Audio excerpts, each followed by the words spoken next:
Okay, so I did a video on the Luigi Mangione suppressor, and if you want to hear what it actually sounds like, I've included some clips here from the last time that I took it to the range.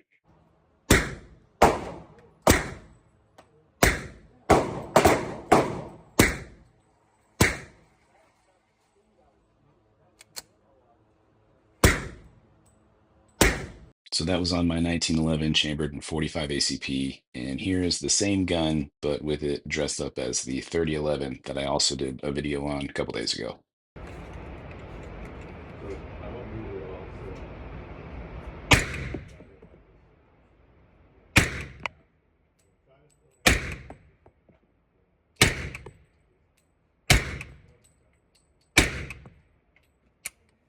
It's hard to pick up this kind of audio on a cell phone camera, but the way that I would describe it from hearing it in person